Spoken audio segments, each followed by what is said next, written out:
Hi,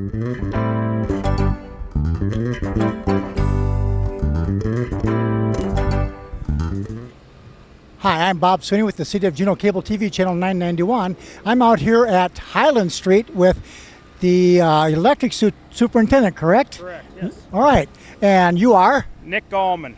All right, tell us what's going on here on Hyland Street. So the city made contact with the utilities that they're going to be doing a road project on Hyland Street here, along with East Oak Street the following year. Some changes were made to have the road project all done in 1 year, and the utility decided, since the road project was going to be undertaken, that the utility would improve their infrastructure. This is one of the oldest sections of overhead lines that the utility has currently, and it makes sense for the utility to increase the dependability of our system and help the modernization of the utility system and go underground. So how long is this project going to last? Right now we're going on 4 weeks. The job has taken longer than expected. This high section in Hyland Street has proven to have a lot of rocks in it, and so we're hoping that Hyland's going to be done in the next few weeks, 3-4 weeks, and Wagner Electric is our lowest bid electrician for doing the meter socket services on the houses. So with scheduling with them and the residences in the town, we're hoping within a month and a half. Okay, so who is the lead project manager on all? Who's doing the work? So our contractors are Cook's Telecommunications. We work closely with them on a year-to-year basis with all of our projects in town. They're based out of Houstonford, Wisconsin, and they give us fair prices, and they're all local men that we have grown great relationships and know the type of work that they do for us. So Cook's Telecommunications is our contractor for. All right, and what are you doing with this project, you and your employee? So Cook's Telecommunications does the boring, the installation of the pipe, where myself and my employee, we do the installation of the transformers, installing the wire, and the terminations of the electrical wire in the transformers and on the poles. So we do the final energization and the final inspection as well when that time comes. And then next year is going to be paving? So yes, paving, water, and sewer pipes will also be done at that time. It was beneficial for us to get a head start on it, where we don't have multiple contractors working in the same location and congesting the area. This is a pretty narrow street. Is it going to be widened? It is. It's going to be widened to the rest of the typical street widths that you see around town. I do not have that number off the top of my head, but I want to say it is, I'm not even going to give you a number. I think it's 36 feet, but. Okay. All right. What else do you have concerning this? So with this project, we are going to be improving the street lighting on the road. Depending on the spacing, once we see how that road project goes next year, we're looking at either 5 to 6 aluminum streetlight poles with 100-watt equivalent LED fixtures. The wattage on those fixtures comes out to be about 40 watts, so it'd be over half savings on power usage with those LED fixtures. And that's something you guys are going to see more and more in town. We have budgeted $18,000 a year for LED conversions in town, and hopefully in the next 4 or 5 years we'll have the whole city converted over and help save money for the city.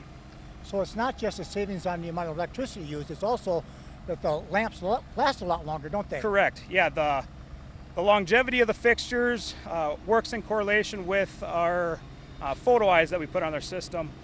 There's 3 components with a typical high pressure sodium. You have the fixture, the lamp itself or the bulb, and the photo eye. And with the new LED fixtures, they have longer lifespan photo eyes. So it's important for us to make sure that we're purchasing those photo eyes to put on those LED fixtures, so the longevity works in correlation with those photo eyes. So yes, the maintenance is going to be cut down drastically, and the cost savings as well with the power usage. All right, good. Anything else going on in the city of Juneau on your part? Well, we are also, you might have seen on the south west side of town, you probably have seen a big factory going up.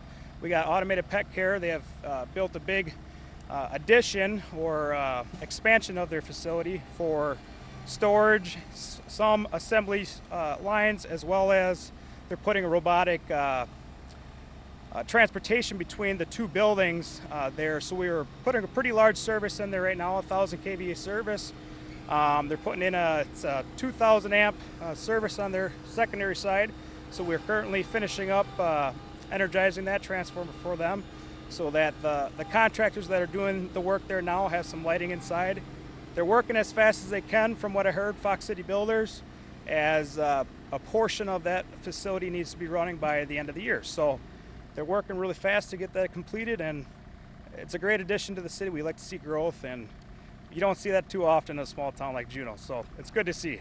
Yeah, I've heard that they're very good partners with the City of Juneau. Yeah, they, from what I heard, they invested in some money with putting some signs up for the City of Juneau, welcome signs. I believe it was 2 that was approved, so hopefully we'll be seeing those here in the near future. And being November, we have to think about Christmas decorations going up pretty soon. Do you have anything to do with that? We do. The city was approved for additional Christmas lights going out of town. The path that they seem to be following is 26, so going down West Oak Grove Street right now. Currently, there are no outlets out there for Christmas lighting, so myself and my employee will be out there in the next week putting up new outlets so that we can get some nice new Christmas lights out there. So you're managing to keep busy. Yeah, we do. We try to maintain and keep up with the preventative maintenance plan. Everything you see here is budgeted on a year-to-year basis. We try to set enough money aside for both transformer and cable replacement year to year.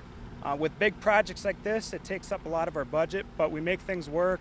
And right now with the pandemic, we've come in a little bit issues with lead times on material, especially transformers. We just got an email notifying we're looking at 52 weeks lead times on transformers. So it's making my job a little stressful and planning for the future, but what's nice with the electric utility, we're members of WPPI. We have a lot of municipalities out there that are always willing to give hands to one another.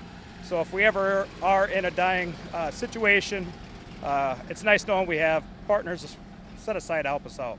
All right, good. Anything else you'd like to mention? One last thing I'd like to mention with this street project is it brought up a good point for lead lateral replacements. I just got some information before I came here to talk to you that there is $75,000 of funding available for customers who have lead laterals to get those replaced. We're seeing right now that quotes are coming in at $5,000 from plumbers to replace laterals, and it's 100% covered for the utility or for the customer. The customer doesn't have to spend any money. It's all funded through the DNR, and it's a first come first served basis. So if you know you have a lead lateral service, please contact the utility office to get some more information and get the ball rolling, because the DNR is really pushing to get that lead removed, and we don't know how long this grant money is going to be available at a year-to-year basis. We know we have $75,000 this year. We are pretty certain we're going to get money next year, but nothing's guaranteed. So if you know you have lead laterals out there, contact the utility and try to get it taken care of. Now, the owners of the property have responsibility for the whole lateral or just portion of it? Nope. There's a curb stop or valve that the utility owns. From that valve to your house is a customer-owned lateral. So that portion is owned by the customer, and that's what would be looking at to get replaced. Okay. Other than that, we're continuing to stay busy, and we're trying to get stuff done as fast as we can before frost starts to kick in here. Before you know it, that white stuff will be hitting the ground and making our lives a little harder. So other than that, no, we're looking forward to seeing this job done, and we appreciate the residents that live in this area. I know it's a little difficult at times driving around vehicles that are parked on the road, pieces of equipment, and seeing some of the dirt behind you stacked up, but they all know that, understanding they will be getting cleaned up all said and done, and yeah, hopefully everything goes smooth from here on out. All right, good. Thank you. No, thank you. Thanks for having me.